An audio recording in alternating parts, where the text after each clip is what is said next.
I am the leader of one country which has 2 alphabets, 3 languages, 4 religions, 5 nationalities, 6 republics, surrounded by 7 neighbours. A country which live 8 ethnic minorities. These are the words of Josip Broz Tito of Yugoslavia. He was the chief architect of the Socialist Federal Republic of Yugoslavia, serving as its prime minister from 1944 to 1963, its president from 1953 to 1980, and president for life since 1974, and the Marshal of Yugoslavia, the highest rank of the Yugoslav People's Army. He joined the Communist Party of Yugoslavia and gradually worked his way up through the system until he became president of the League of Communists of Yugoslavia. At the time, he was largely seen as a communist leader fiercely loyal to Moscow, second only to Stalin in the Eastern Bloc. However, Tito and Stalin did not see eye to eye at all. Stalin believing Tito to be too based. Free. And after the Nazi invasion in World War II, he headed the Yugoslav guerrilla movement called the Partisans from 1941 to 1945. By the end of the war, they took control of Yugoslavia with the help of the invading USSR. However, unlike other Central European states liberated by the Allied forces, Yugoslavia achieved independence from the Axis with limited help from the Soviets. Tito's leadership not only strengthened his position in the party and with the people of Yugoslavia, it also caused him to be more insistent that Yugoslavia have more room to pursue its own interests than the other bloc leaders, who had more reasons to acknowledge Soviet efforts in assisting with liberating their own countries from the Axis. Despite Tito being technically his ally, the Soviets established aspiring in the League of Communists of Yugoslavia as early as 1945, resulting in an uncomfortable collaboration.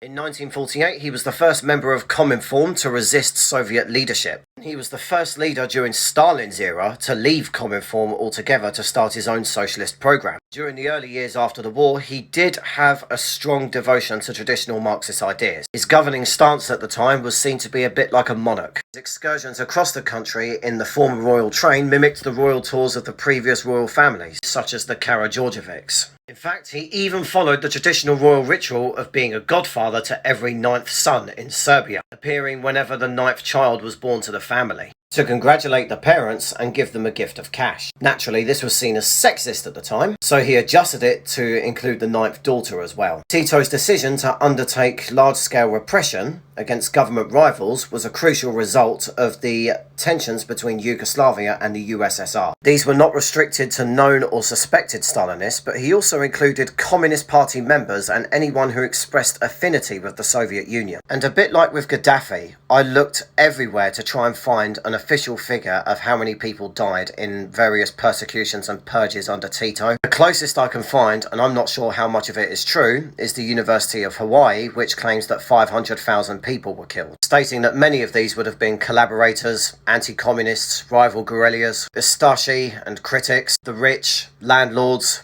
bourgeoisie, clerics and pro-Soviet communists, and not to mention Nazis. And his continued distancing from the Soviet Union allowed Yugoslavia to receive US aid through the Economic Cooperation Administration, which is the same aid agency that managed the Marshall Plan. Stalin, acting like a jealous ex-girlfriend at the time, decided, nope, you have to go. So he sent dozens of assassins to kill Tito. But Tito's security was always active and top-notch, guarding him against any threat. He managed to foil over 50 assassination attempts by Stalin. And he told Stalin, if you don't stop sending people to kill me, I will send somebody to Moscow, and I will only need to send one. And Stalin kept the letter in his desk for the rest of his life. And this leads me to believe, given the way Stalin died, I have a little conspiracy theory that maybe Tito was behind that. Naturally, after Stalin dropped dead, relations with the USSR improved. He began receiving Comecon assistance, and he took advantage of the East-West rivalry. Rather than picking sides, he was key in launching the non-aligned movement, provided a third route for countries that wished to avoid the East-West divide in the Cold War. He visited the Americas shortly after, meeting President Eisenhower at the UN General Assembly meeting. Tito made clear that neutrality did not mean inactivity, just not choosing sides. And thanks to Tito,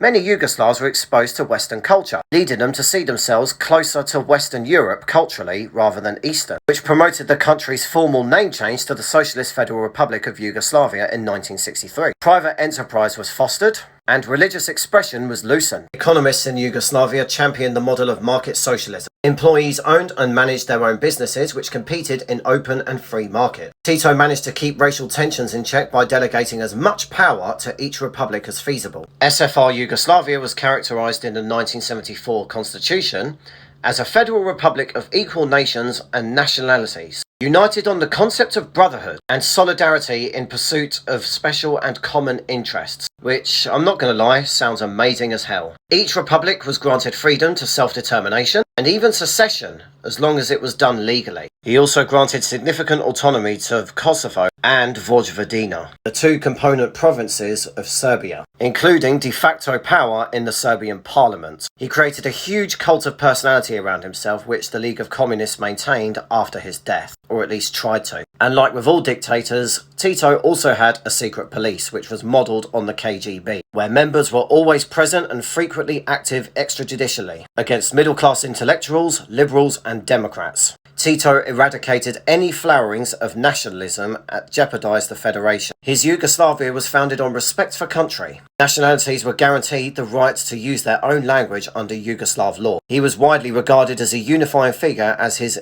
internal policies ensured the peaceful coexistence of the Yugoslav Federation's countries. He received 98 foreign awards, including the Legion of Honor and the Order of Bath, for his performance in both Cold War blocs. However, this did not include ethnic Albanian, whose ability to proclaim their ethnic identity was severely constrained. In fact, ethnic Albanians made up over half of the political prisoners in Yugoslavia. After the 1974 constitutional revisions, he started to reduce his influence in day-to-day functioning of the state. He did continue to travel and accept visits from other countries, including a trip to Beijing in 1977, where he reconciled with the Chinese government after they recently labelled him a revisionist. Throughout 1979, Tito began to get progressively unwell. He was hospitalised in Slovenia in 1980, with circulation difficulties in his legs. He was reluctant for medics to perform the necessary amputation in his left leg, which resulted in his death on May the 4th, 1980, due to gangrene-related infection. And 12 years after his death, Yugoslavia imploded and slid into a series of inter-ethnic wars, around the time communism in Eastern Europe began to crumble. Though something I did discover recently, which Tito is probably ripping into Stalin over in the afterlife, if there is one. The USSR dissolved on December 25th, 1991. SFR Yugoslavia ceased to exist on the 9th of January 1992, which means Tito's legacy outlasted Stalin by a matter of weeks. A win is a win. So there we have him, Josip Broz Tito, the man who kept Yugoslavia together for over 30 years. He led the non-aligned movement during the Cold War and survived over 50 assassination attempts from the genocider-in-chief, Joseph Stalin.